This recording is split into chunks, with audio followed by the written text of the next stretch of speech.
Hi everyone, எல்லாருக்கும் வணக்கம்.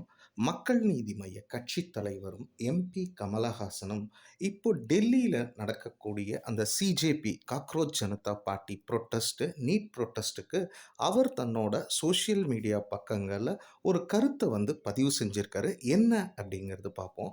ஒரு குழந்தை அழும்போதே நாம் அதை கேட்டிருக்க வேண்டும். ஆனால் அதற்கு பதிலாக நமது குழந்தைகள் பலர் உயிரை இழக்கும் வரை நாம் காத்திருந்து விட்டோம். கற்றலுக்கு பதில் பயிற்சி மையங்களும், ஆர்வமுடன் ஒன்றை தெரிந்து கொள்வதற்கு பதில் பதற்றமும், திறமைக்கு பதில் குற்றச் செயல்களும் நிறைந்திருக்கும் ஒரு கட்டமைப்பு முற்றிலும் சீரழிந்து விட்டது. தங்கள் கேள்விகளுக்கு பதில் எதிர்பார்க்கும் குழந்தைகளை தடுப்புகளாலும் லத்திகளாலும் எதிர்கொள்ளும் போது ஒரு நாடு தோற்றுவிட்டது என்றுதான் அர்த்தம்.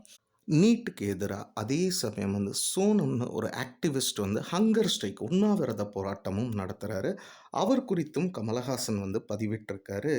இனி வரும் பயணத்திற்கு இந்த நாட்டிற்கு உங்களுடைய மனசாட்சி தேவை. தயவு செய்து உங்கள் உண்ணாவிரதத்தை முடித்து கொள்ளுங்கள் அப்படிங்கிற மாதிரி சொல்லியிருக்காரு. அடுத்து எல்லா இந்திய குழந்தைகளுக்கும் நீங்கள் தான் நமது நாட்டின் சிறந்த எதிர்காலம். நீங்கள் உங்கள் கடமையை செய்துவிட்டீர்கள். இனி இந்த நாடு உங்களுக்கான கடமையை செய்ய வேண்டிய நேரம் இது. உங்களின் கனவுகள் எப்போதும் எங்களது தவறுகளை விட பெரியதாக இருக்கட்டும் அப்படின்னு எம்பி கமலஹாசன் தன்னோட சமூக வலைத்தள பக்கங்களில் பதிவிட்டிருக்காரு.